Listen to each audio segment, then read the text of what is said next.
নমস্কাৰ বন্ধুসকল, মোৰ ফাৰ্মিং নলেজ চেনেলত পুনৰ আপোনালোকক স্বাগতম জনাইছোঁ। আৰু আজিৰ চেনেলত এনেকুৱা মই মোৰ গাহৰিবিলাকৰ কাৰণে এনেকুৱাই কিছুমান দৰৱবোৰ দিওঁ। এই দৰৱৰ মাজতে হ'ল এই ডিৱৰ্মিং তথা ডিৱৰ্মিংটো যিকোনো পশুপালন কৰিলে দিবলৈ বহুত প্ৰয়োজন। তেনেকৈ গাহৰিবিলাকৰ 2 মাহৰ মূৰে মূৰে তেনেকৈ ডিৱৰ্মিং দিয়াটো প্ৰয়োজন হয়। কাৰণ তেওঁলোকৰ গাহৰিবিলাকৰ পেটৰ ভিতৰত কিৰমি পিলু এইবিলাক হৈ যায়, আৰু কিৰমি পিলু থাকিলে সিহঁতৰ গ্ৰথটো ভাল নহয়। এতিয়া চাবলৈ পাৰে এইবিলাক গাহৰিৰ মাজতে সেইটো এটা গাহৰিটো মানে অৱস্থা অলপ বেয়া হৈ আছে। এই গতিকে হ'ব পাৰে ইয়াৰ ভিটামিন কম হৈছে বা ইয়াৰ পেটৰ ভিতৰত কিৰমি বেছি হৈছে হ'ব পাৰে।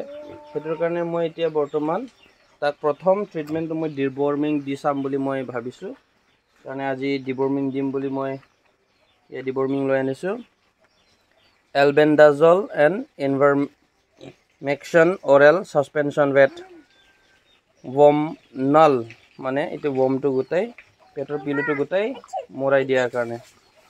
কিন্তু মনত ৰাখিব বন্ধুসকল এটা কথা, আপোনালোকে যদি এই পিলুৰ দৱাইটো যদি আপোনালোকে গাহৰি বা যিকোনো এনিমেলছক যদি দিয়ে, সেইটো দিয়াৰ পিছতে কিন্তু আকৌ লিভাৰৰ দৱাইটো আকৌ দিব লাগে, লিভাৰ টনিকটো।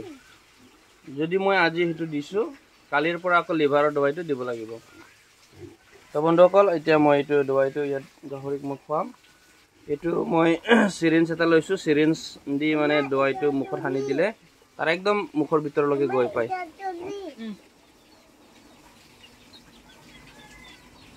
এইটো 1 চামুচ দিম মই।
এইবিলাকৰ স্বাস্থ্য বৰ্তমানলৈকে ঠিকে আছে বন্ধুসকল। এই গতিকে মই সিহঁতক এতিয়া এইটো দৱাইটো মই নিদিম। এতিয়া সেইটো মই দিছোঁ, গতিকে কালিৰ পৰা সিহঁতক লিভাৰ টনিকটো মই দিব লাগিব।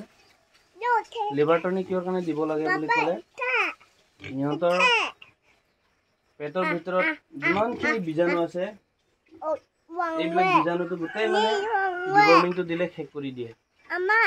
তাত কি হয়, লিভাৰ টনিকটো আমি আকৌ এক্সট্ৰা সিহঁতক দিবলগীয়া হয়, যাতে সিহঁতে স্বাস্থ্যটো ভাল হয়। তো বন্ধুসকল, আজিৰ কাৰণে ভিডিঅ'টো ইমানতে মই শেষ কৰিছোঁ। ভিডিঅ'টো যদি ভাল লাগিছে লাইক কৰি দিব আৰু শ্বেয়াৰ কৰি দিব। Thank you so much for watching my video.